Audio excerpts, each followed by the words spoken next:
তবে কৃষকের তো লসই, তোর তো আলুতে 5 শতাংশ জমিনে লস, তাহলে তোর 3-4 হাজার টাকা গেল। তাহলে এইভাবে কৃষককে আলু চাষ করবো, আলু না খেয়ে মরবো পাবলিক। আলু খাবই না। না কৃষক আবাদ না করলে খাবো কোন দিকে?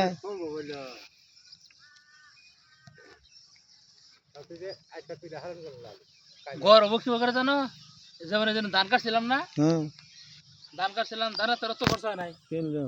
মনে করো যে ধান কাটছিলাম, নিজের পরিশ্রম করছি, নিজের মেশিন আনছি, কামলা কামলাতে বাইরেছি, দেখা গেল ধানে খরচের সই হবো, খালি খেয়ার করে ধরো যে 4,000 টাকা লাভ।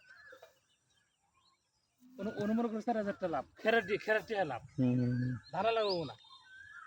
আবার এই যে হৌসা বলছি, যেমন হৌসায় খরচ ধরো, হৌসার পিছন পাইছি ফিরি, মা বলে কইলা তুই অফিসে যা, আমি কইতেছি আমার পরিচিত লোক আছে, পিওনা সত্যি যে কগা, ও আমার একটা প্যাকেট দিল 1 কেজি 700 টাকা, আমি বললাম আর আমি খেয়ে দিলাম, ধরো 120 টাকা। আর তোমার 3 ধরা গুড়ি, 3 ধরা পটাশ, 3 ধরা ইউরিয়া, তাহলে 9 ধরলো না, 9 ধরা দাম ধরো 900 আর 450,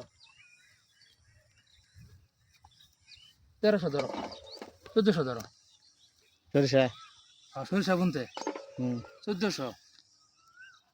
আর আল বাইছি, আলদের কত পাইলাম 2600 না, খালি এখন ধরে ধরুন 1300। হ্যাঁ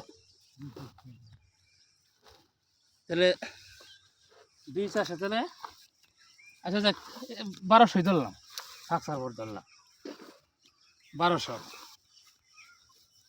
তাহলে 1300 আর 1200 2500 তুললাম নিজেরাই, আর বাইরে নিজেরাই। ওই কারণের জন্য একটু ই করা হাস আর কি, নিজেরা নিজের পরিশ্রম করা। হ্যাঁ এই যে হেনি করলাম যে বেকার বেকার বেকার বেকার না কোনো, আর বার দিস না, এই দুইটাই চল, আমি যাই গিয়া তোর মামা যাও গা। এটা না হলো কর্মসংস্থান।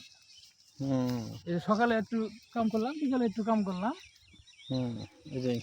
আব্বা একটু টুকটাক করলো, সময় দিল, অবসর টাইমটুকু ওই জন্য একটু খারাইলাম। এখন তোর কথার কথা যদি গেলে আল্লাহ না করে যদি 2 মণ হৌস হয়, তাহলে মনে করো যে লাভ হলো 1 মণ হৌস মাস্টারের লাভ, তার কোনো খরচ নাই। আম করে যে মনে করো যে কাঠাটি থাকলো, যদি খরচা করছি